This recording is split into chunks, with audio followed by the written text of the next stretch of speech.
Hey guys, welcome to this session by IntelliPath. So we are living in a digital era where one of the biggest threats comes from cyber criminals. And that is why all the major companies are looking for an efficient security system to protect their organization from the cyber attacks. And this in turn increases the demand of ethical hackers. So keeping this in mind, how important ethical hacking is, we have come up with a comprehensive tutorial on ethical hacking. So before we start with the class, do subscribe our channel so that you never miss out our upcoming videos. So let's have a glance at the agenda first. We'll start off by understanding the need of ethical hacking. After that, we'll learn ethical hacking comprehensively. Then we'll see the types of ethical hacking, and going ahead, we'll see what is web hacking. Following which, we'll understand how DNS works and understand the concept of burp proxy. Finally, we would have a quiz to recap all the things we have learned in this session. So you can put down all your answers in the comment section so that you get to know whether you have answered correctly or not. So this tutorial covers most of the concepts of ethical hacking. But to become a professional ethical hacker, you need to take up a certification course. So I would suggest you this ethical hacking course by IntelliPath. You can check the details in the description below. So without much delay, let's start with the class. So hacking is a very broad term. There's hacking and people say ethical hacking also. So what exactly is the difference? Hacking is nothing but just making some technology to behave in an unexpected way. So the creator of the technology thought if you give it X input, it will give you Y output. But if you give it some unexpected kind of input that the creator or the developer didn't even think about, or maybe he thought about it but forgot to implement in his logic. So what if you give the system something unexpected or something weird? So in those cases, sometimes the systems break, or sometimes they leak information, or sometimes they allow you to do other stuff also. So it is two kinds of things. Either you can take information out of the system, or you can try to make the system do some harmful things like deletion of data or manipulation of data, or making the system unavailable for everyone else. So hacking is very broad, because how do you define hacking? So hacking in a good way means to figure out shortcuts to make things easier, smoother. So let's say there was a problem and people would not figure out a solution, so they came out with a hack so that it becomes easy. But hacking could also be malicious. Like there was an application that that was supposed to transfer amounts from one guy's account to another guy's account, but the bad guys came in, they hacked the system so that all the money goes into the bad guy's account, so it became malicious. So what is ethical hacking here then? So ethical hacking means like going with your ethics when you try to hack the system, when you try to create a shortcut. So in a broad term, ethical hacking means don't do anything malicious. Whatever you do with good intentions. Simple as that. So no deletion of data of other users, no stealing cookies of other users, no transferring amounts from other users' account to our account, nothing like that. So if you figure out a vulnerability in some system, ethically you have to report it to the developer so that it gets patched and nobody else is getting harmed with it. So in a broad term, in a fundamental term, that's the difference. So why hack? As I told you guys, is kind of a figuring out a shortcut, figuring out a easier way to do some things, to save some resources or save your time or save some complexity, anything. So why do the good people hack? To solve problems, to make life easier. Why do bad people hack? To make money or to just create problems. So why are we here learning ethical hacking? We are learning ethical hacking so that we can think of the ways we can get hacked, or we can test the systems out there, help the developers patch their systems, help the organizations fix the loopholes. If there's a vulnerability in any money sharing apps that we use on our phones, so if we come out with a vulnerability, we should report to the developer so that our money and all our friends' money, everything is safe. So that's the whole motive, to make things more secure, to make things more resilient, not let the bad guys have any data of yours or make them harm you. So these are the things. So in the at the end of the day, you guys will be able to figure out, okay, this is this technology, this is a web app, so I have to do these to make myself secure here. And if there's a login form, how do I test that login form vulnerabilities. So you'll be able to just look at the component and think of the right way and the hacky way to interact with that component. So that's the whole goal to learn ethical hacking. Even though you are learning all the concepts related to ethical hacking, you can take up this professional ethical hacking training course provided by Intellipath to become a certified professional ethical hacker. You can check out the details in the description below. So let's continue with the session. So how exactly hacking works? As I already told you guys, a hack could be performed in any way. It's not only technology, it's not only the web apps or mobile apps or the network. It's everything that goes in. It could be physical also. Let's say you're going about your day-to-day work and you figure out a easy way to do your things. That's kind of a hack. So how exactly hacking works in technology? Let's say there's a web app. How does a bad guy hack it? You hear about all the data breaches that are happening every day. You hear about how the bad guys are mining cryptocurrency in your web browsers. So these are the things that come in your news feeds every day. So how do those bad guys do this? How are they able to? So it's simple. It's not like in the movies. So the bad guys don't just sit on the laptop and open a terminal and write some commands and press enter and then it's hacked. So it's a bit complicated than that. So guys, how many of you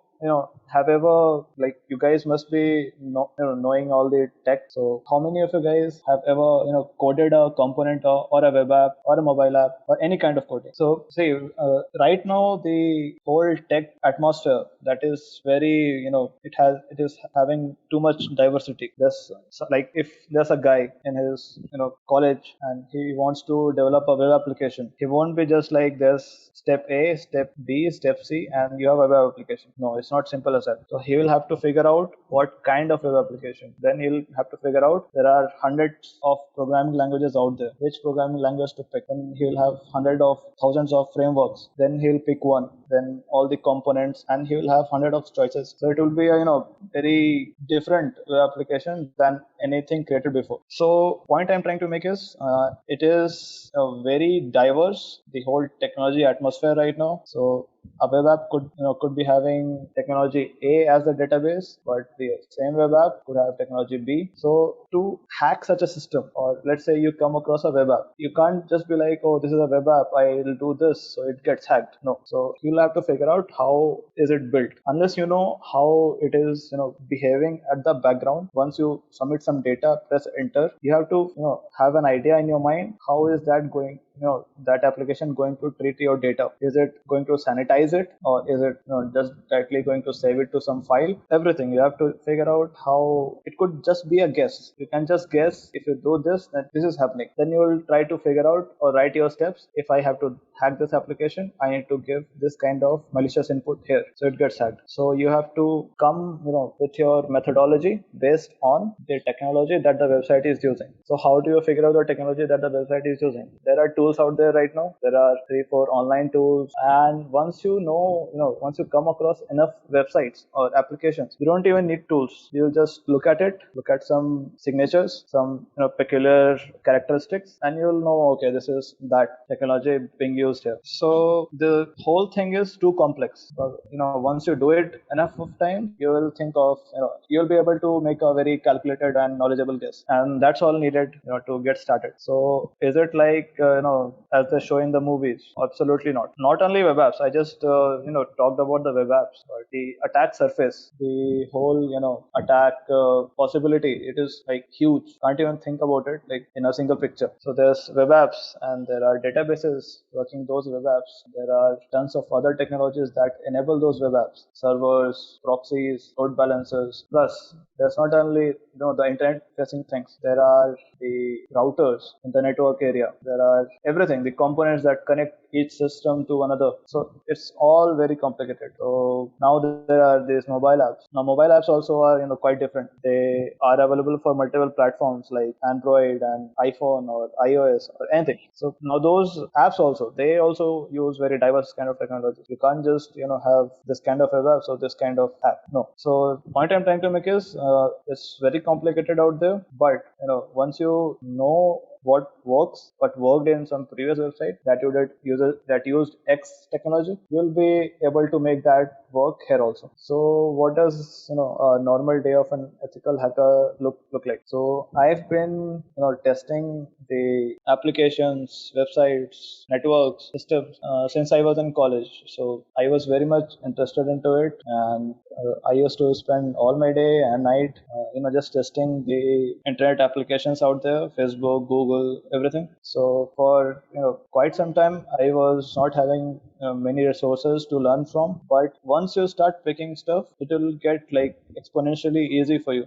Get yourself going forward. You'll be able to know what you need to do here, so that I have this skill on this day. That will be easy to figure out gradually. Is it really essential? Okay, because we are learning ethical hacking, is it really essential to learn the coding or any programming language to us? It is not essential, I would say, because most of the hackers out there, I would be able to show you a list of them. Not many of them are able to code stuff. They can't build anything, but they know which tool out there will help them to as I told you, the hacker wanted a list of usernames, passwords. He was able to get it using a tool that was already out there. So there are tons and tons of tools available on GitHub, or they are being sold out there. So there's no necessity to learn to code. So if you want to be really good at it, I would say you should learn how to code, because it will help you automate all these little things, so that let's say you don't even want to brute force the login form with the usernames. You just want to hit enter on your system, and you want everything to be done. So what you will do is you will code first. Your code will get a list of usernames, your code will get a list of passwords, and it will brute force the website itself. You don't even need to see the website. So it will make things really easy for you once you learn how to code, and that is just one advantage of it. Second is you will be able to tell the technology behind a website much more easily.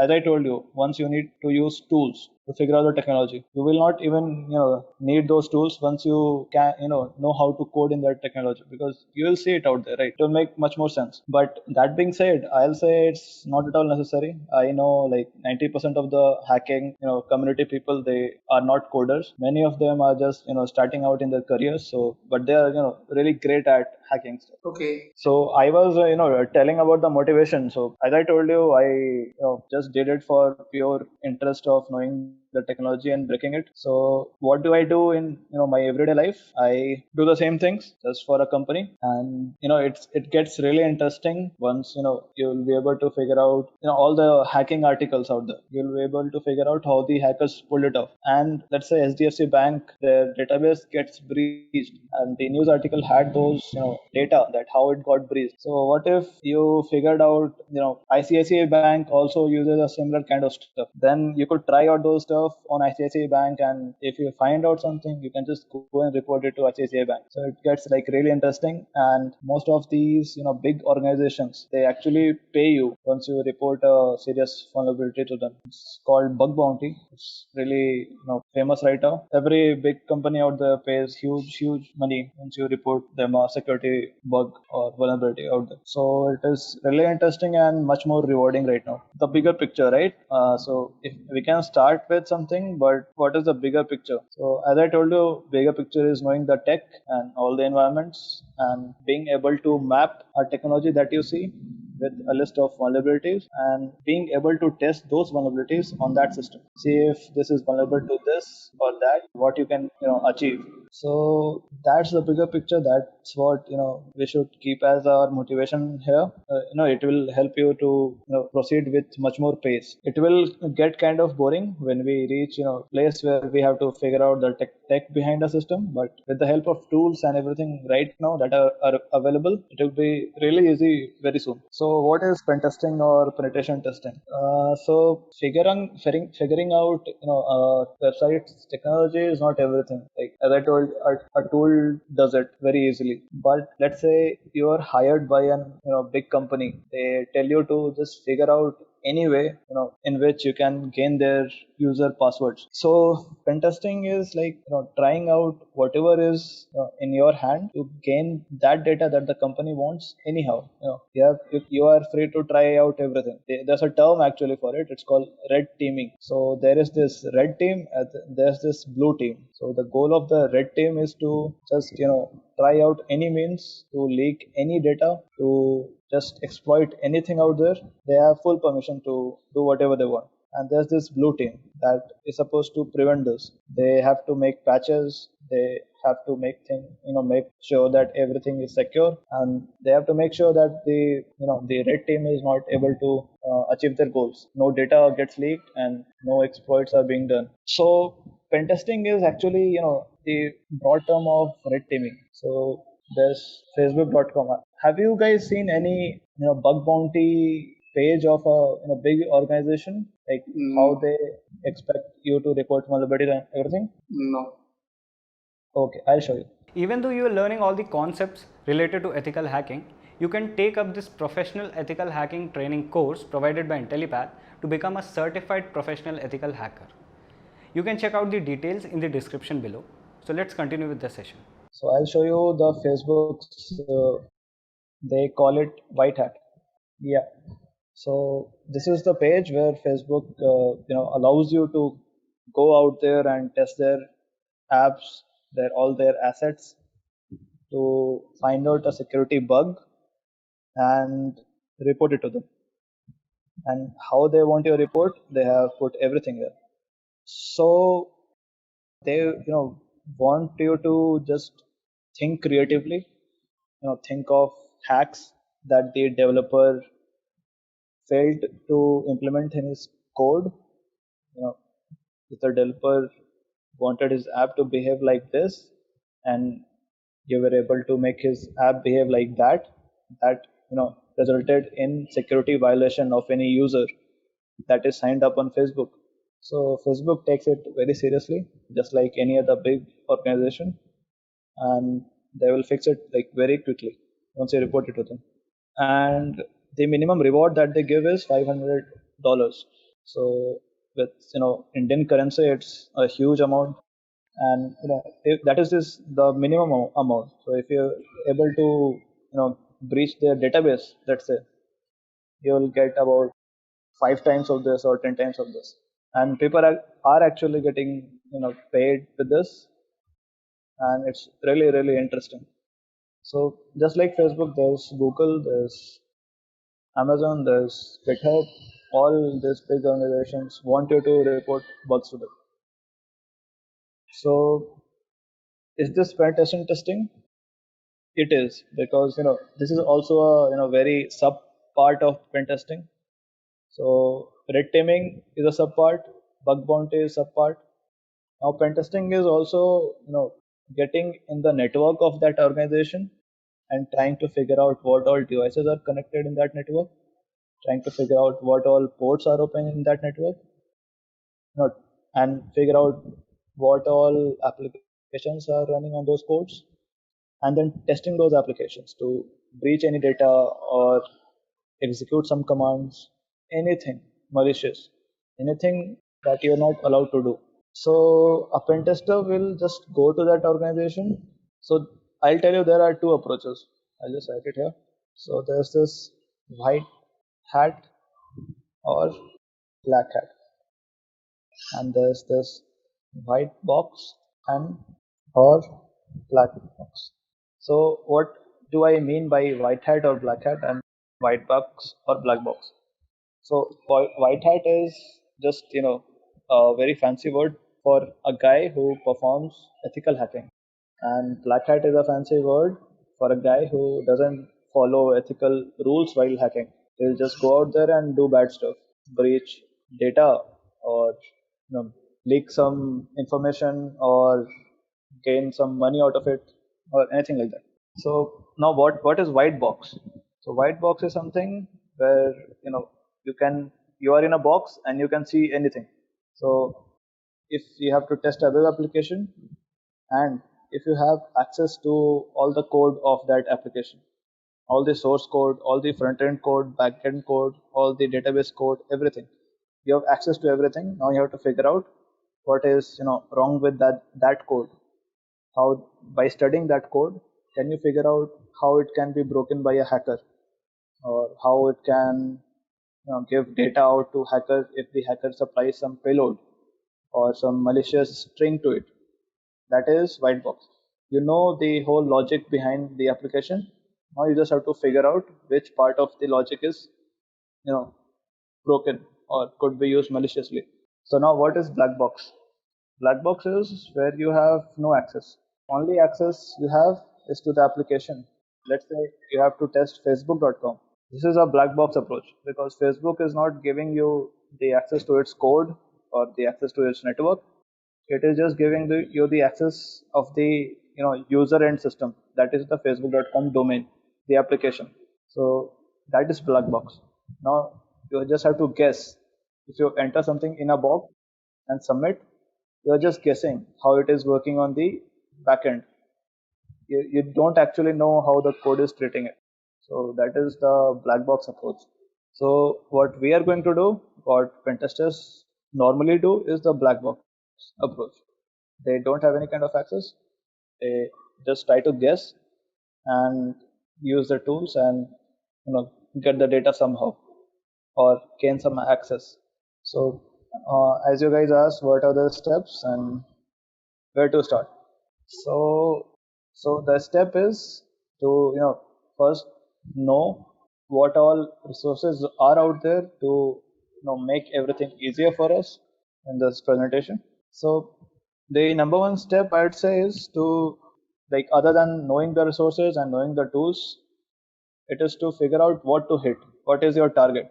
Once you know the target, you'll be able to know the nature of the target, assets that the target can use. Then you will be able to figure out what all technology the target is using, and then you can gather some information, put it in your map, like, okay, this is here, this is here. Now I have to hit these targets, these assets of this organization. And the second step is to actually have a methodology. Let's say you figure out the asset is MySQL or some database technology that, let's say your target is facebook.com.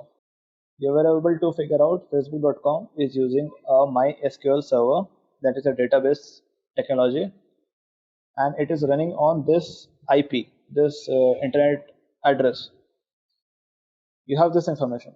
Now you need to have a methodology. Like, okay, if I find a MySQL instance running somewhere, then I'll be using these steps. Step 1, step 2, step 3. If these 3 doesn't work, I'll use these other steps. So that is your methodology. You'll be able to create a methodology after some exercises or after reading some blog posts that the users who have actually done it have made. So that is the methodology part. Now, if it works, then the third step is to create a report sort of thing, so that you can document the whole thing. If let's say you were able to get inside the MySQL server, then you need to create a report so that you can share this report with the development team or the manager or anyone who is relevant to that asset. So that is the step. The first is discovery. Discover your target. Second is to map the target, to gather all the information of the target, whatever is available. Third is to have a methodology, like, okay, these are the targets, these are the methodologies I can use for these targets. Fourth is the exploitation, actual, the actual thing that can give you access or that can give you data. Once you exploit, you have to document it, you have to report it somewhere. So you need to create a report. So these are the major 5 steps to perform the test. Now there's a 6th step also, but that is not generally counted in the normal workflow. Sorry. So that 6th step is called post exploitation. That means once you are able to exploit, uh, so let's say an organization gave you a red teaming opportunity. You went there, and exploited something, and the organization doesn't want the report right now. It wants the report after 1 month when the developers are ready to accept the report. So in that case, what if they fix their or the MySQL server gets down? How will you able to show them that this was there? Even though you are learning all the concepts related to ethical hacking, you can take up this professional ethical hacking training course provided by Intellipath to become a certified professional ethical hacker. You can check out the details in the description below. So let's continue with the session. So the data can also get changed. So you will be having a report, but you will not be able to tell them the exact state of that server right now because it's down or they patched it. Somebody accidentally patched it or something. So in that case, you need to have a backdoor kind of stuff in that server. So let's say the database is going down, but your backdoor actually backed it up somewhere else, sent all the data to your server, so that even if the main server goes down, the data is there. You can show it to someone, or you can gain some knowledge out of that data and try that knowledge somewhere else on the target. So that is post exploitation. What do you want to do after you exploit the system? After you gain access and you're having the control over the system. So there are multiple techniques that help you to post exploit the already exploited system. So these are the 6 main steps that a normal penetration tester will have on his checklist and is going to start a pen testing exercise. So this is the main pen testing workflow. But there are low hanging fruits also. What are low hanging fruits? That means something that can be done very easily without any practice or without any recon or mapping or data gathering or exploitation. So what is it? So one of it is social engineering. So what if you just you're in the organization, you went to the office, and you were able to manipulate an employee of that organization to give you the password to some critical asset of the company, or maybe the employee went somewhere and you were able to you know give yourself access to his system, and it was unlocked, right? So you were able to give yourself access to his system, or you planted a backdoor in his system, or maybe you sent an email to this employee saying that, no, this is a attachment of my resume. Please see it. He downloaded that attachment. He ran it. He opened that PDF, but he actually, it was actually a virus or a malware that executed in his browser, and now you have access to all the passwords that this employee was using. So you were able to social engineer this guy. Like, okay, this is something else, but if I tell him this is a resume, he will open it and I'll gain access. So now, is this ethical? No, but if the company has actually given you the task to penetrate into his systems, so this is you should try this, because if you don't try this, some bad guy will try it, and if he is able to manipulate this user, he'll get access. So nothing gets patched here. The employee is not going to be aware unless you make the employee actually feel, okay, this can be exploited if he is not aware of it. So you must be thinking, what are the main resources that can make the whole process a little bit smoother, a little bit more enriching or less painful. So there are ton of resources out there. So but you have to understand that the atmosphere is huge, the attack surface is huge.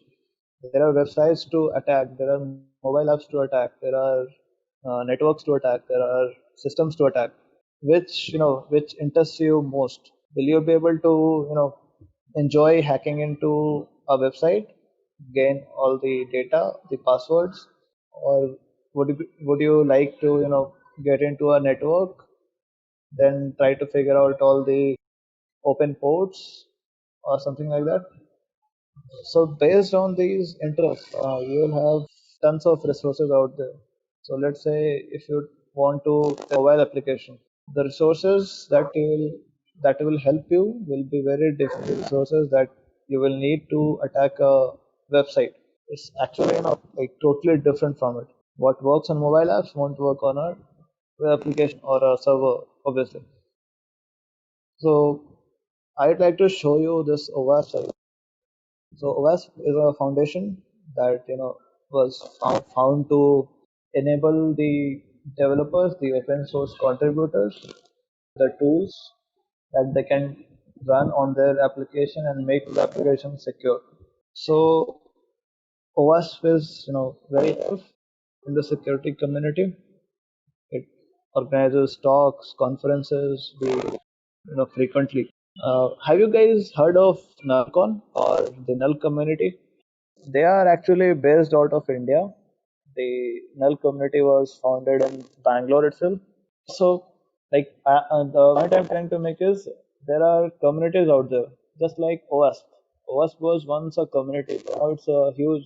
There are multiple communities, just like OWASP. In India, there are like there's chapters of OWASP. So OWASP is adopted in like mostly all the regions. So there's this OWASP Bangalore chapter, and every region will have a community like that. So community is a biggest resource that you can have while you're learning, because you will have like-minded people there or people with similar skills with you, so that you'll be able to ask them questions, or you'll be able to know what cool stuff they are doing, and they will help you learn the things very easily, or you will help them learn things very easily. So OWASP is one of them. I'll show you. These are the projects. These are tools that actually perform testing or security testing of the applications. The first one here, OWASP Z, the ZAP project. This can find security vulnerability on in your web applications.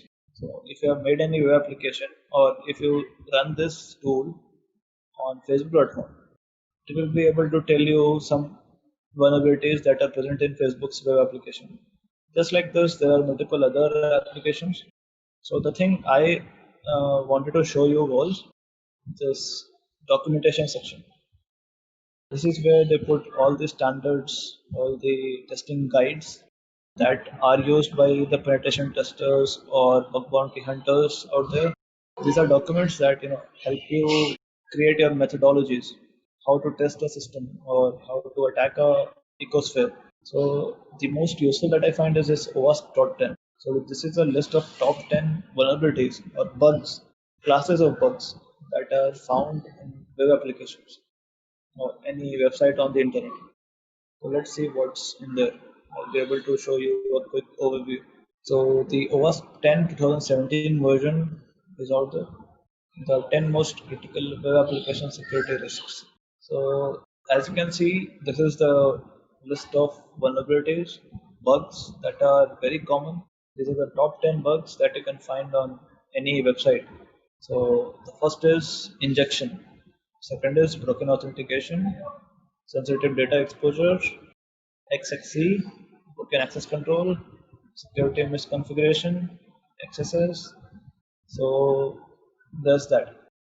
So right now it might not make a lot of sense to you, because these are actually technical terms like XML, external entities, but that's fine, because once you have seen this chart, you'll be able to come back and you'll be able to tell how many you know of. You can't test any of these maybe right now, but in the future you'll be able to pick like, okay, I'll try test broken authentication on this website today, or today I will try to find security misconfigurations on this website. So once you say this, class of vulnerability, your methodology to test will change. So you will not use the same steps to find a security misconfiguration as you will have, it will be quite different from finding a broken authentication bug. So this is a very useful document that you should, have as bookmarked. It will, give you motivation to learn, because let's say you want to learn injection today. You can just copy and search for injection vulnerabilities. So this is one. So other than that, you can read the whole document. This will give you the whole, how it all works. So there will be threat agents. I'll try to explain this. So there are attack vectors and there are threat agents. So the threat agents use these attack vectors. What are attack vectors? Attack vectors are these. So security misconfiguration is one attack vector. So let's say this threat agent want to use the security misconfiguration attack vector, and he somehow finds a weakness that is actually vulnerable to this attack vector. He was able to find a misconfiguration in the website. So now he'll be trying to use those controls that are given in the website, and then he'll try to harm something, and that will create an impact, or most widely most widely known as business impact. So in easier terms, I will try to explain this. Let's say there's a Facebook functionality to post message on your friend's feed, or let's say the friend's timeline on Facebook, right? You want to publish a message on his timeline. So that is a functionality. Now what could go wrong in that? Like, if you think about it, what attack vector would you use here? Let's say you try to use, let's say, broken authentication, right?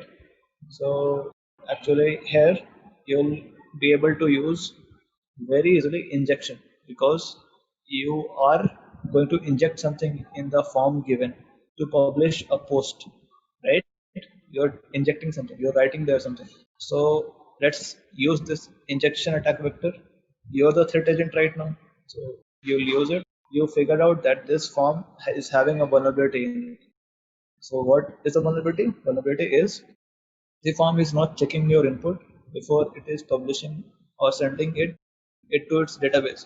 So you published happy birthday on your friend's timeline, and you know added some malicious string to it. So it was not just happy birthday; it was happy birthday space some malicious string. So the form was weak, right? It didn't know if you are trying to inject something. So it you know gave you the control to inject it. It sent the data that you gave to the system to the database. When it went to the database, so there was happy birthday that it had to store, but there was a payload that made the database to execute some commands. It understood that you had this message plus you had a command for it. So it executed those commands, and let's say the command was to delete everything stored in the database. So it deleted everything. So now nothing is going to load on the website, right? Because all the data is gone. So it's just a simple form, just a simple timeline posting form. You were able to create a huge business impact that enabled you to delete data of millions and thousands of users. So what I was going to do today was give you a basic or methodology overview of all these things. So we can actually start it. I have talked about little about these stuff till now, but I would like to show each of these things in a little more detail. It will just be the basics, but showing you the bigger picture before we start, I think would be very helpful to understand those things when we go further with this training. So let's start. So I think we have a basic overview with us, how the methodology will be. So what is the current security scenario? As I told you, as I showed you guys how the bug bounty things work, how people are getting paid by reporting bugs. So I'll show you two more platforms out there that are actually very security oriented, or I'd say web application security oriented. So it's called HackerOne. So what happens here is there are organizations, big organizations or smaller organizations, that want their organizations or their applications to be tested by the hackers, by the real hackers out there. They don't want to hire a pen tester. They just want this application to be tested by the real, actual hackers out there. So this company, this HackerOne portal, it allows the companies to post their web applications here, and it allows the hackers to see those applications, test those, and report the bugs that they found in this portal here. So I'll show you the activity, how the hackers, like what the reports look like, or what all bugs they find, and what is actually that they are able to do with those bugs. So I'd say it's very technical here, but once these things are out there, you will be able to think of it. So these are the bugs reported to big organizations. As you can see, there's PayPal here, there's GitLab here, there's Shopify, there's Uber, the taxi company, there's Zomato, there's Grammarly, and Starbucks, and all the big organizations there. I'll show you a list of all the organizations that operate here. So the first bug, right? This is a report. The attacker says the attacker is called Black Bee. He's a hacker who is having some reputation, as you can see. So the hacker reported a bug that allows you to delete photos and albums from a gallery. So now, how harmful is this? Let's say you have a Facebook gallery, but if an attacker is able to delete all the photos that you have ever uploaded to that gallery, that is like very harmful, right? So he got awarded $1,500 by the company for reporting this bug. So this was disclosed. As you can see, the disclosed date here. So let's see the report. So the company has not made everything public. As you can see, the data is hidden, but there is a summary. But the summary is actually not that useful. But one thing that as learners, as beginners, that should be very interesting to us is this: what was the weakness? The weakness was insecure direct object reference, or IDOR. What is this? You will, I'm sure you guys don't know right now, but I'll say it's really very, very simple. Once what actually this is. So let's say you're able to see my URL, right? Yeah, we can. Okay. So let's say there was a URL or a link like this: hackathon.com slash the username. Let's say the username is Srini, and there was a functionality. Functionality was called delete photos and delete photos.php. That's it. That's the URL of a website that deletes photos.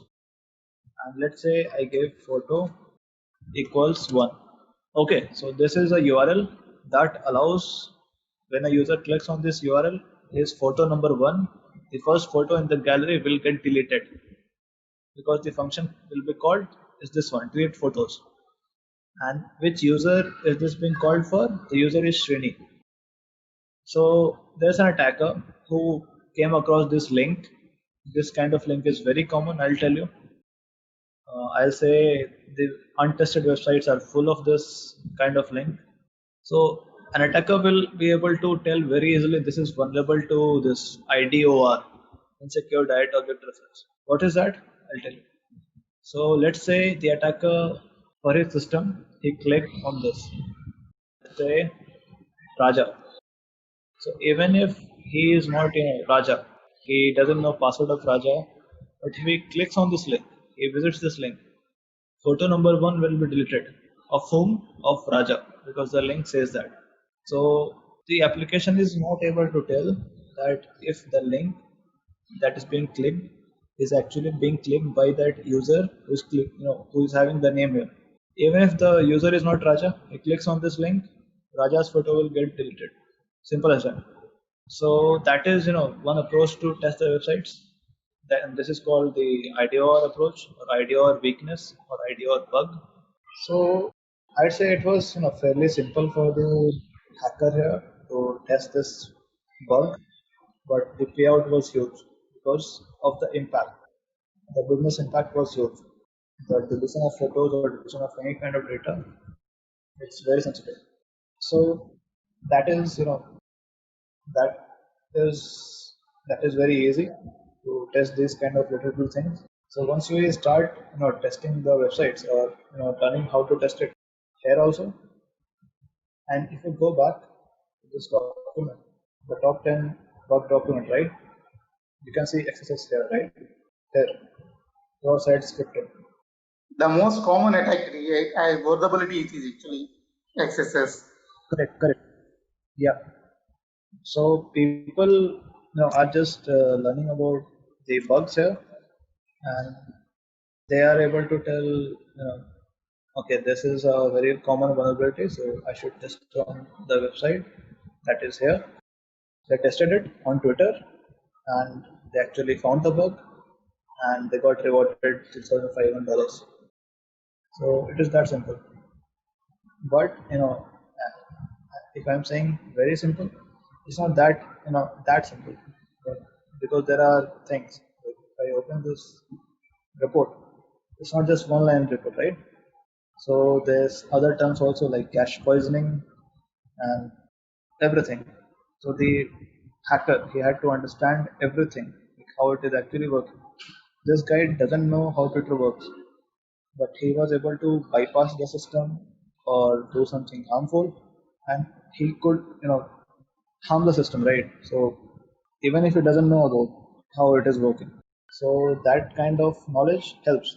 But even if it is not, this guy has, you read this part, he has given all the steps how to hack it, like go to Twitter ads, click on tools, audience manager, create new list audience. So he's just playing with the website, the Twitter website, but he was able to do something very significant. And this is the developer. He investigated everything, and he was able to tell, okay, this is something that the system was not expected to do. So acknowledged it. Twitter paid him a bounty. So there's that. But the whole concept that the hackers use is mostly these common bugs. You should understand these bugs and then test these bugs on every platform out there. So that is one. So if we go back to our overview, so bug bounty is the most hot topic right now in the current security scenario. Other than that, our organizations, they are doing it by partnering with other security companies that specialize in security, that have pen testers and security engineers working for them. So that is very common. So what such a security company does is they will follow both the approaches. They will do a black box testing and a white box testing also. So as I explained before, a white box testing. No, by white box testing, the company gives access to the pen testers of all their code, all their assets, and tell them to just go and make this behave unexpectedly. So that is not very common, but black box system. This bug bounty is also on the black box system. So that is very common right now. So that is the most of it when it comes to the current security scenario. As you can guess, it's not very solid. Big companies are still getting breached. There's data breaches happen every other day, huge data breaches on huge companies, even government. So yeah, it has to be made solid by making people aware. Like if a user is aware that he does not have to open a mail that looks like something else but is actually of an attacker. It looks like it came from some authentic website asking for their password, but it was not that website. He fell into the trap and he gave his password to that attacker. So people are not aware right now. They have to be made aware that this is how you have to make your security solid. That is one. So there's a lot of work to be done when it comes to security, but it's happening gradually. So I think that covers the whole security scenario. So let's move on to the attack surface. As I told you, the attack surface is whatever is available to you. If you're in a black box, the attack surface could be limited, and if you're in white box, it could be everything that is out there. So attack surface, you have to, like, let's say we take this example again. Say Twitter. How did people figure out the attack surface here to even start reporting bugs? Just click on Twitter, see their program page. So see this part. They are giving the in scope section, like which all domains of Twitters can people test, and are they those domains eligible for bounty or not? and how critical that domain of that, that security of that domain is. So as you can see, twitter.com or anything.twitter.com is eligible for bounty, and it's very critical. So this is the in scope list. So if I am a hacker, I'll go to this page, I'll test all these domains, and if it is eligible for bounty, I'll get a reward. So in this case, the scope is this. So now, is this my attack surface? No, the attack surface is much more than this. How? Because as you can see, there's star. That means anything.twitter.com. So there's blog.twitter.com also. Now, anything.twitter.com. Let's say there was blog.twitter.com. So now blog.twitter.com, what all other assets can you get from that? Let's say blog.twitter.com, it is loading some image from, let's say, an asset or a cloud service that is owned by Twitter. So if this asset is blog.twitter.com, it is loading something from another asset, and that asset is not in this list. Still, that asset, if that is compromised, then blog.twitter.com is also compromised. So that expands your attack surface. If you test that surface also, you'll get a reward here, because hacking that hacks this also, because this is dependent on that. So that's what you have to think to expand your attack surface. The more things you have to attack, the better the chances of having an exploit will be. The more variation of technology will be out there. So if they forget to patch anything out of that list, you'll be able to gain some data or some any access of those systems. So that's very much possible. So think, yeah, so recon is one method to enhance your attack surface. What is recon? Recon is to figure out how many subdomains of twitter.com is there, what is a subdomain, right? So let's say twitter.com is the domain, so blog.twitter.com will be a subdomain. Similarly, mail.twitter.com will also be a subdomain, and so on. So you'll have a list of 100 of subdomains that you will find using your recon or reconnaissance. This term is used for that.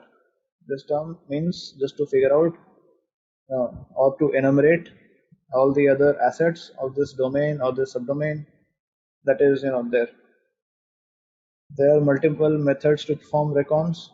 I'll show you later. I think it will be too much right now. Since we are just covering the basics, I think this will, there are tools. You don't need to know how to, actually do it manually. You don't need to know how it is working in the background. If you want a list of subdomains, you just run any tool. It will give it to you. If you want a list of IPs of that organization, there are tools. Pick any of one of them, run it with the domain just twitter.com. You'll get all the IPs of twitter.com. So once you have list of these assets and all the IP addresses, that is your recon process. That will enhance your attack surface. So that is one. After that, there's web hacking basics. There are tools for this, as I showed you right before. In the OWASP project, there was this OWASP Z. That is one tool that you can use to hack the web assets out there. Now there are methodologies how you can perform those attacks. So these methodologies and the combination of tools, you will be able to figure out once you know what bugs are findable. So with that, now you can go back again to OWASP top 10. These are the bugs. You will need to pick any tool which finds those bugs. Now you know what tool to use and you know what bug it will find. Now you'll just combine your ASIC list that you had found before using your recon or reconnaissance. So now in each of these IP addresses, you need to run this tool that will use that bug, that will try to exploit that bug. So the whole methodology is this. So I showed you the bug bounty world also, how people are reporting bugs, how they are learning with each other's reports, how they are reporting the scenario. So that will help in a long time with that. So web hacking is not everything, right? There's system hacking also. So by system hacking, what do I mean? I mean that, you know, uh, let's say there is a Ubuntu server or a Windows server. So it's just a system, right? So it will have a version of the operating system. It will have list of applications running on that system. It will have a list of users that are signed up on that system. So let's say you hacked a website and you figure out there's a system or a server that is running Windows, and you were able to access that system with some user's account. Let's say the user was not an admin or an administrator, but you were able to log into his account. Even he is not the administrator, and some system hacking also. You can try to gain administrator access. So you were just a normal user. You hacked in. You got a normal user's account. Now, if you're good with system hacking, you can elevate your privilege to an administrator so that you can now do anything on that server. You can delete that server. You can anything is possible once you have the administrator access. So now admins are not only on Windows machines. There are other machines also like Ubuntu or Mac or anything. So now let's move on. This Android app security also, as I discussed, there are tons of mobile platforms there. One of those is the iOS. There's this Android, and there are methodologies to test those also. So I'll show you one more sheet. Just like OWASP Top 10, people or the OWASP community, they have created a OWASP sheet for mobiles also, as you can see here. You click on this. So now this testing guide will show you how to test the mobile vulnerabilities, the mobile apps. So these look very different than the bugs that we see that we saw in the previous top 10 sheet. There's no accesses, there's no configuration things. So it's quite different. But if you are able to understand how things are working in this also, then it will be, you'll have a methodology, you will have a list of assets. In this case, you will not have a list of domains or subdomains, but you will have a list of applications, a list of services that are enabling that application to get the data or anything, or a proxy over it. It will make sense eventually, whatever I'm saying right now. I'll show you. So I'm just trying to show here that there's a testing guide for everything. This is one of them. This is for mobiles. Showed you one before, that is for web. Now there's this network also, right? If you are a network admin, then you need to make sure that your network is secure. So in this case, you need to test if any network bugs are there. What could be a network bug? Let's say you have set up a network, and let's say one node is there on the network, right? A node is just a server. So you had a rule to implement a firewall on each node so that no unauthenticated access or any access from outside is allowed. So what if one node is vulnerable to some firewall bypass? Some guy figured out which firewall is it running on that particular node, and he was able to tell the firewall is outdated. This firewall's version is having bugs, and there's a new version, but this firewall is not updated. So he will be able to bypass that firewall. So once he's bypassed the firewall, he's into your network. Your network is not secure anymore. So it's a big problem. So there are lists and there are techniques to test the networks also. There are specific tools for it. So we will, when we come through these sections, we will talk about all those tools, all those methodologies that you can test, what your asset sheet will look like, what your methodology will look like for each kind of asset. It will be fairly simple to associate your methodologies to these specific kinds of assets or machines. So eventually it will start making a lot of sense. So let's move on to cloud security. So now cloud is like very hot right now. What is a cloud? Cloud is nothing, just a system. So instead of hosting a system yourself or hosting a system by any web hosting company, you hosted it with a cloud company, which is Amazon AWS or Google Cloud Engine, or no, there's DigitalOcean also right now. So these are cloud companies. So what does I mean, what do I mean by cloud?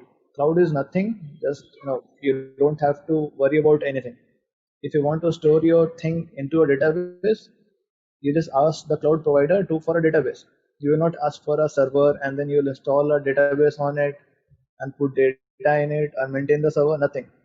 You will just need to ask him for a database. He'll give you an interface to talk to the database. That's it. So with new technology comes new problems, new security risks. So cloud testing is like a huge thing right now. So what are the bugs that can happen when it comes to cloud? Let's say you want it for a data storage bucket, or it's called a S3 bucket right now by Amazon, where people just store their media, photos, or anything of their web applications. Let's say Facebook uses a storage bucket to store the photos of all the users or all the profile pictures of all the users in that bucket. Now, one developer, he forgot to, you know, so if anyone visits that bucket, he will see a list of all the profile pictures in that. So the developer forgot to put, restrictions on the access of that cloud bucket. He had to put it that only website can load the contents, but he actually forgot to put that restriction. Now any attacker out there, any user, he can just go to that bucket URL. How will he find the bucket URL? From the website. If you go to facebook.com and if you intercept the network traffic that is happening, you will able to know that this site is loading stuff from this bucket, this storage unit. Then if you open that URL, you will be able to see the profile pictures of all the users. So anyone who blocks you on Facebook, you should not be able to see his picture. But if you go to that bucket directly, that storage directly, you'll be able to see his picture right there. So all the security mechanisms, you can bypass that using it. So it's quite interesting. It's a huge atmosphere in cloud security also, but it's very interesting to learn right now, and it's fairly easy when it comes to cloud security testing. There are tools for this also, so we'll be covering it very soon. So now after that, we should talk about malware. So we all know about malwares, right? These are malicious applications that do harm to user data, user systems, steal their passwords or steal their data and ask for money to return that data. So there are multiple kinds of malwares out there. Some just come in your browser and use your browser capacity to mine bitcoins or make calculations so that it will use your computer's processing power to mine bitcoins, but it will send the bitcoins to the attacker. Just your laptop's processing power will be used. So that's one but very common class of malware out there right now. So if a website gets infected by one of these, it is very harmful. So if you are able to tell if this website is affected by this malware and you report it to the developer, you might be able to help him remove that malware and help its security. So another class of malware is ransomware, where the ransomware will come into your system somehow by some PDF attachment in some mail or an affected pen drive or an affected any kind of storage. So it will just come into your system, it will encrypt all your data. You will not know the password of the encryption, and if you want to open any file, it will not open because it's encrypted now. So it will ask you for money. So it will tell you deposit $1,000 in this Bitcoin wallet to get access back for your data. So then there's no other way to decrypt them because encryption is pretty solid, right? You need to have a password to decrypt data. So you can't do anything. Either you lose your data or you pay money. So most people will go on and pay the money. So, but if you are security aware, if you know how malwares work, if you know how to scan for them, if you know how to test if your system contains any ransomware or which antiviruses will help you in this, you'll be able to protect yourselves and your friends or your colleagues from those things. So overall, you'll be able to enhance the security posture of your organization, or you'll be able to enhance the awareness of people around you about these malwares. So yeah, to study these malwares will also be very fruitful. You will not find malwares for Facebook.com or something so that you can report it to them. But this is a separate class of you know research where you can actually help the people around you or help yourself from not getting affected. So that is one. Other than that, there's social engineering. We talked about this. This is a way how malwares propagate from one system to the other. So using social engineering, people could gain access without bypassing any firewalls or without exploiting anything. They just need to social engineer the people. So there's a patch for everything, right? There's a patch for all kinds of security vulnerability. If a server is affected by any code execution vulnerability, there's a way to protect yourself from that. You just need to patch the server. You just need to download the latest version of the system or the operating system.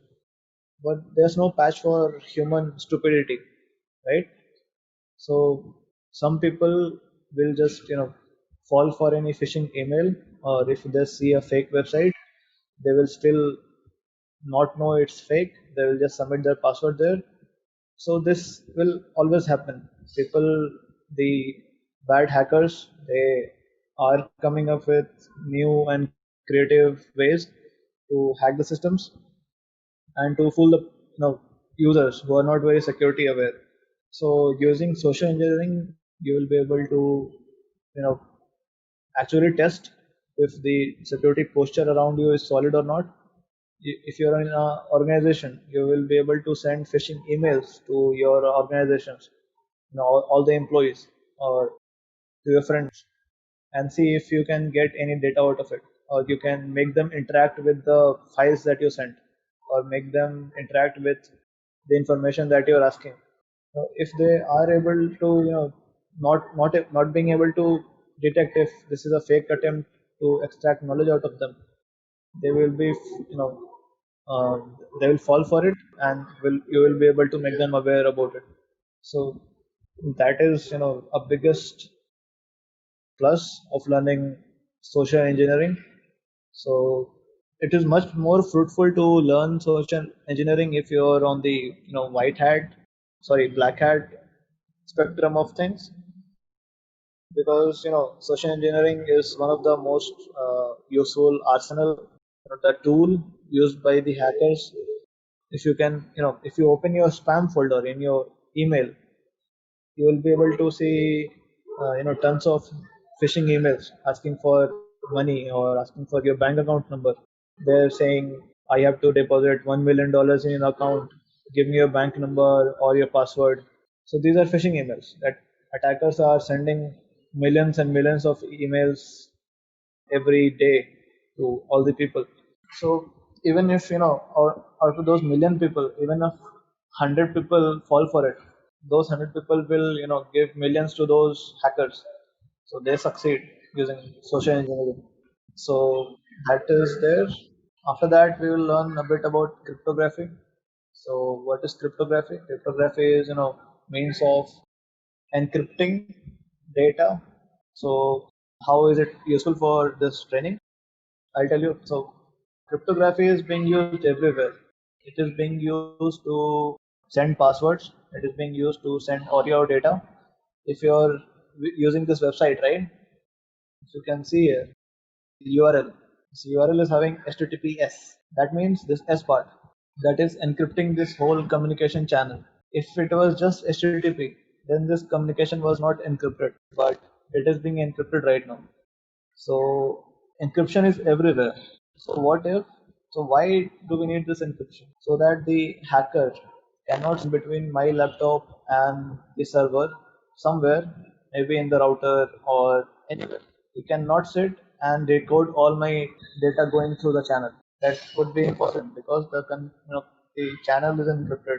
So that is a very important topic to learn, how to encrypt it and how to actually test these encryption technologies. Let's say encryption was happening. I'll show you. I click here. It says connection is secure, right? So I go here. I check the certificate. This is some certificate. If I click on the detail, you can see the nature algorithm. So I was telling that the communication is being encrypted by a certificate. The whole HTTPS communication that is it is working because of one algorithm, that is the encryption algorithm. We are encrypting the data on my laptop and how it is getting decrypted on the server. So what I send has to be understood by the server. So if I'm sending by encrypting it, the server has to decode it somehow. So how it does that? The password with I share a password with the server. Server knows this data me, so I should use this password to decrypt this guy's data. It decrypts it, what documents I'm sending it. So it's able to find bugs in the encryption process or bugs in the encryption technology that used. We will be able to figure out, we can just connect to the router. All the communication that is happening, that all the data that is going we will be able to decrypt it, even if we don't have the password, because the bug is not in the technology. The bug was in the encryption method used. If they are using very weak encryption, let's say some encryption that was made obsolete by 5 years, they are still using. We will know what bugs are in that encryption, and we will be able to decrypt the communication. So that is also a very handy tool to keep in your pockets when you are a say researcher. So I think that's the whole overview. Today I'm going to the main web hacking, which is the most common hacking methodology out there right now, because most of our infrastructure of any company is online and it is being served using websites.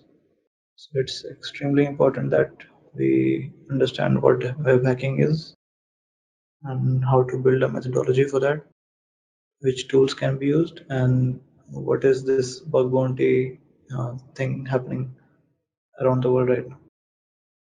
So what is web hacking? So to understand web hacking, web is interconnection of different networks that serve HTTP content.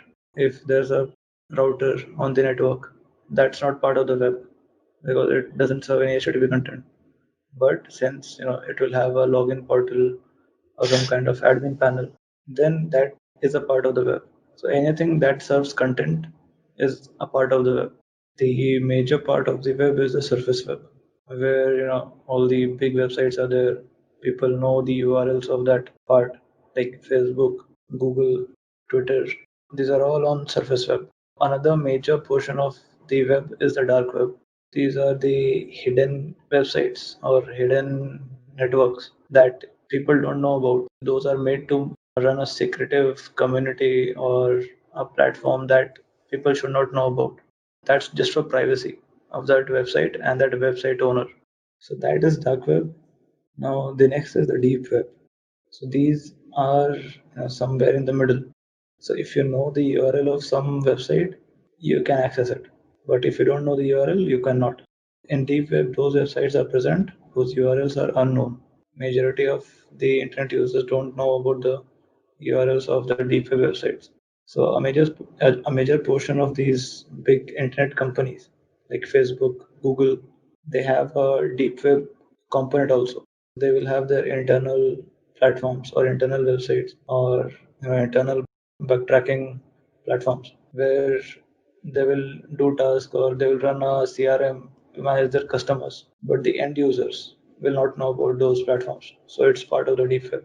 these internal networks or websites are not indexed by any search engine, so people can't just simply search for a Facebook internal domain and Google will show them. It's not possible. With web hacking, we need to hack those websites, or let's start from the base. We need to understand how the websites work. Technologies used by different websites are also very different. So these are the major technologies that any website uses. These technologies, the website won't work. It won't be functional. So these components serve a different role when it comes to running a website. And it's extremely important for the hacker to know about these in detail so that he can target which part of the website should be more vulnerable and could be attacked easily. First is DNS or the domain name system. Second is HTTP. Third is the database, frameworks, the functionality of the website, and the logic behind it. What is DNS? DNS is domain name system. What does it do? When you open your web browser and you type http facebook.com, how does your web browser know where this website is and what content do you need from this website? Where to ask for content? It goes to a DNS server. Now, how it figures out the DNS server, we'll discuss about it later.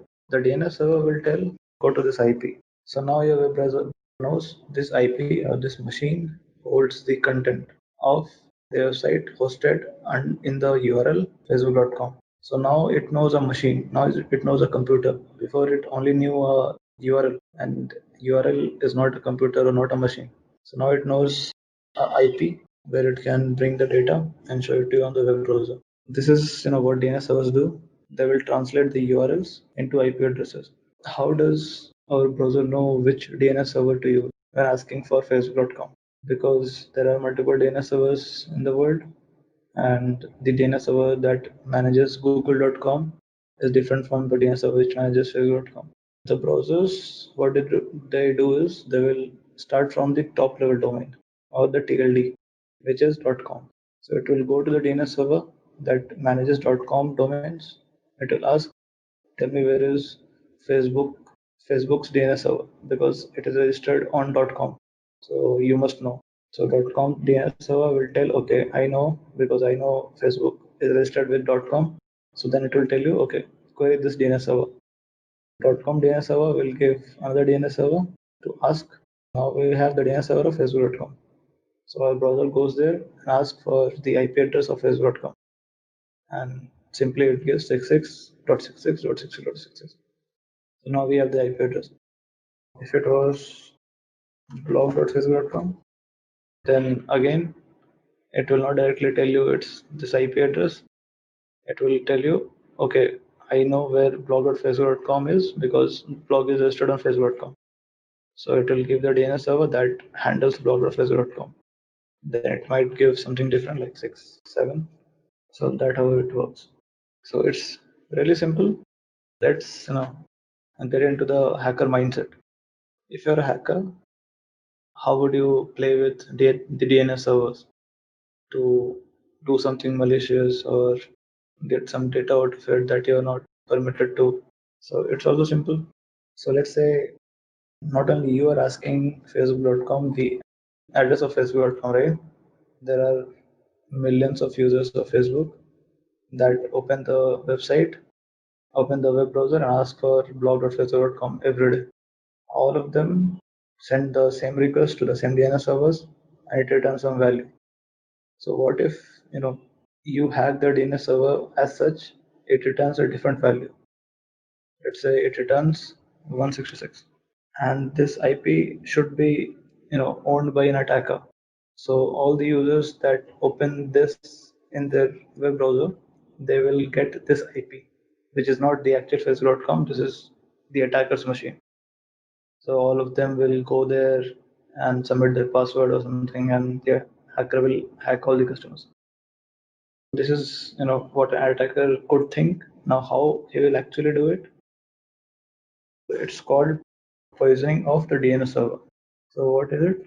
You manipulate or you make the DNS server respond to a query in a very different way. So let's say as I told you, right, the DNS servers talk to each other.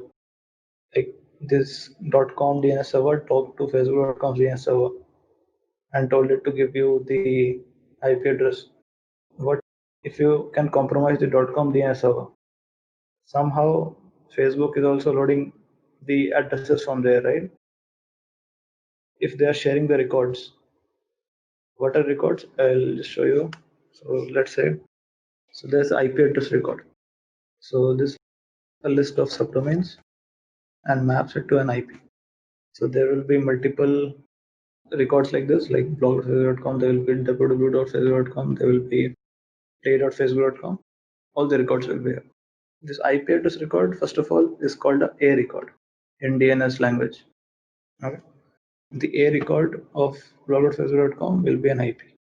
There's a thing called DNS propagation, where the DNS servers copy the records from one DNS server to other. So let's say Facebook.com will not only have one DNS server, it will have many, because it has to serve content to millions of users. So to keep these records same on all the DNS servers, they will need to copy these records between each other. That process is called zone transfer. Zone transfer process will copy all the records from one DNS server to other. So let's say one DNS server is compromised. The other DNS server doesn't know that. It will try to zone transfer all the records and it will copy all the compromised IPs. Let's say the DNS server that is compromised. This was the A record it was having. The attacker just changed the IP address to attacker's IP. So now the other authentic DNS server tried to copy the zone of this server without knowing that it is compromised. Then now it will just copy the same record that contains the attacker's IP. Now whatever request comes to that DNS server, that will all be resolved to the attacker's IP. So every guy who is trying to open blog.facebook.com, he will not open the actual IP, he will open the attacker's IP. So this will go further because that DNS server that is now compromised will also be copied into other DNS servers. So that zone transfer process happens like periodically, in like 20 days or 30 days. So in between, if any records are changed, it could harm the whole zone. So how to do zone transfer attacks? There are multiple ways. One is to get control of the DNS software that is running. So now there are multiple DNS softwares that are out there. One is Bind, which is for Linux and Unix systems. Bind is a very common DNS system. So now, I'll just show you here. So let's say you figured out there's a DNS server out there, a Facebook, and you figure out it's not running the proper version. So let's say it was running version 9.10.5. Now what you can do is, now you have the exploit here, right? You have the unquoted service path privilege escalation. What you'll do is, the exploit, the version, and you know that bind server is vulnerable to this exploit. You just go ahead and run this exploit. This is a command written here. So they're using the SC service. This is, I don't think you will understand, but they're trying to escalate the privilege. When you ask something from a DNS server, that returns the answer with the privilege level of a user. If you have the privilege level of a admin, it might return a different record for you because you have a higher privilege. The admin can also copy or delete the DNS server's records. A normal user cannot. So this issue, if you try to exploit this DNS server using this exploit written here, you will escalate your privilege. You will become an admin even if you're a user. So you can read it here, like bind is to answer the service with an unquoted service path. To exploit, a local attacker must place a malicious executable file named program.exe in the path of the service. If the process runs under the same account other than the attackers, can be used to execute code under a different set of privilege. So they're trying to load a malicious executable, and they have named it program.exe, and they are giving it in a path of a service, the service that the bind server is running.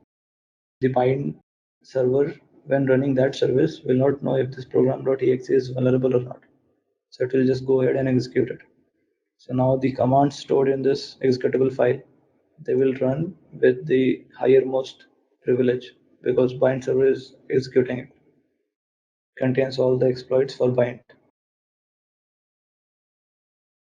You can just search for it, or you can just Google. There are multiple exploits written by multiple people out there. It's like basic. There's nothing creative in this. You're just trying to figure out the version of the software and trying to find the exploit for it and then running those exploits. So let's move on to HTTP. HTTP is a protocol that helps the websites serve content. HTTP protocol uses the simple text format, .html format kind of stuff to send web pages from the server to the client. That's all. I mean, HTTP is real simple. Now they are coming to HTTP version 2. Right now they're running HTTP version 1 everywhere. That's one. I think if you just see the page source of any website, let's say the page source of this, you will see the HTML content here. How does every website just serve the content over HTML? Because they follow a protocol. Protocol is serve all your content in text format. This is text, right? Same declaration, same everything. They are using the same protocol called HTTP. That's it. Next is the database. Database is the most juicy part of the website. That's where the whole data is stored. A database might contain passwords or user data or videos, audios uploaded by the user. It could contain anything. If you could control the database, you can control the whole website. You can change passwords of users, you can change passwords of the administrator, and you can almost do anything. You can change the website itself because even the web pages of the website are contained in the website. Sorry, the database. Like you have heard of the WordPress CMS, right? WordPress will store all the web pages, all the content of that website in a database. Nothing is outside the database in WordPress. So if you control the database, control everything. Normally, the database will be running on a different machine than the website. There will be a web server and there will be a database server. Now, the web server will talk to the database server internally. And you will not get the IP address of the database anywhere. But in some cases, the database server will run on the same machine as the web server. In those cases, the machine will open an extra port like 3306 if it is running MySQL. MySQL is a database software.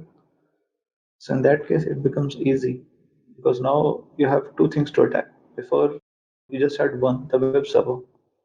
But now the web server and the database server are on the same system. You can attack both. That's something we should look out for. So next are frameworks. So what is a framework? Framework is set of tools that make development of a website very easy. Django or Laravel or Rails. These are frameworks. All the frameworks will use a different kind of method to create a website. All the websites built on the same framework will have the same set of files. Like all the websites that are made in Django will contain the configuration in config.py. That is one. And there are many other frameworks out there. They all use different conventions. They all store data differently. So once we know the frameworks, we know what is stored where, what are the paths, and how the framework will deal with the data that I send to it. If I send some text content to that website, which is built in Django, it will respond to me, in a different way if it was built on Ruby on Rails or something. That's one thing to know. Then we come to functionality of the website. Like, what is this website used for? Is it a payment website? Is it a social media website? Is it just a gaming website? So depending on the website's functionality, you could think, okay, what technology they are using, or what is the logic behind these functions, or if I submit some payment data on this form, they will encrypt it in the background or something. These are different things that can come to your mind depending on the functionality. Next is the logic. So logic is very tightly coupled with the functionality, because if it's a payment gateway website, the logic behind it would be to take the payment information from the user, send it in an encrypted connection, and store it in an encrypted database that should be very remote from the website. So if the website gets hacked, that data is safe. You can attack logic of the websites. Let's say the logic is to send money from one user's account to the other user's account. That was the logic. You can attack the logic by let's say the user 2 or the user 1. You can attack the user's account or his privileges. Let's say the user to whom we are sending the money, he's a admin now. So now, let's say the logic was not to send money to the admin account, but now you made the user to an admin. So that breaks the application logic, because the application logic was expecting something else, you did something else, and now the logic will fail. So when the logic breaks, it would be very different than the expected behavior. So whenever the application is not behaving expectedly, that's a hack. Now what you achieve from the hack, that's a different story. And the most vulnerable part of application is the business logic, the things that the developer didn't think about when building those functionalities. Once you think of those edge cases, you will come up with different type of plans for it, and it will make it more interesting, because you don't have to use any scanners or tools to implement those plans in your pen testing. You can just go ahead and make a normal account and then try to play with the logic. Like, the application needs this, what if I give it something else? I'll give you a very common example of logic failure in most websites. In most websites, there will be a page called Contact Us, and it will be like facebook.com/contact. When I sign up on Facebook, my username would be something like SHAH or SYED. When I click on my profile, it will go to facebook.com/SYED. So what if I give my username as contact? Then will it take me to my profile, or will it take me to the contact page? Facebook.com/contact was a contact page. Facebook.com/contact should be my page also, because that's my username. The developer didn't think about this. So now you broke the logic of the application. So now if someone sends me a friend request, they cannot visit my profile. They will always go to the contact page. The developer didn't think about this, and now they have a weird kind of user whose profile no one can see. That's one logic failure, and there are many. As we are only talking about the web hacking today, let's revisit the worst top 10, because that is what is the standard out there for hacking the websites. I'll just open it here. So this is the worst top 10 application security risks. By application, it means web applications. Some of these might apply to mobile applications also, but it's very rare, because the technology used by mobile apps is quite different than the web apps. So let's skip the OWASP top 10 for now. We'll come back to it. So now let's revisit the methodology. So what was the methodology part? It was how to start, and how to enumerate your target, how to enumerate the domains, how to find subdomains for it, and how to figure out what machines those subdomains are running on or the IP addresses. I should open that also. This is what our methodology looked like on a basic level. First, we find out what our target domains are, then we find out the subdomains, then we figure out the IP addresses, then we figure out what all ports those IP addresses open, and then what services are running on those ports. Because these services are what you talk to, right? If there's a website, then you're talking to a HTTP service. A database, you're talking to a MySQL or a Oracle service, and more stuff like that. Burp or Burp Suite, it's a very useful tool that is coded in Java, and it's very useful to the penetration testers. This is like the most essential tool out there that you can use to hack websites or find bugs in them. What is Burp? Burp is a proxy. No, nothing more than a proxy on a basic level. So what is a proxy? Proxy is a software that sits between two things communicating to each other, right? What are the two things here? The first thing is our own computer or the client. The second thing is the web server. So the proxy will sit in between both, and when you send a request to the web server, it will go through a proxy. You can see what you are sending or what your browser is sending to the web server. Now, when the request goes to the web server via the proxy, it will come back as a response. So the web response will come to the proxy first, right? And then you can see the response before it comes to your browser in the proxy itself.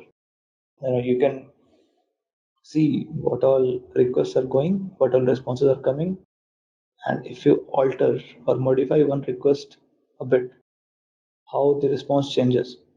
You can see all that. I'll just go ahead and show you Burp. So this is Burp. This is the proxy window, and this is the intercept window. This is a website, and this is our browser, and this is a form.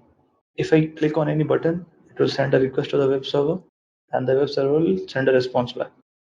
Intercept is off. That means the proxy is not listening to anything right now. In between, let's turn it on. Now the proxy is listening to all the communication happening between the browser and the server. Let's click on this button. I clicked on it. Should have gone to the web browser, right? Some request came here. Let's forward this. That form that you saw there, right? All the data was this. That data is coming here. I'll show you in detail again. Let's forward all this. So the forward button sends it to the server directly. So you can keep clicking forward, or we can turn the intercept off. So if you turn the intercept off, all the requests went through. So now the response will come directly. The proxy will not act because it's off right now. And you can see the website is changing. That means the response is coming to it.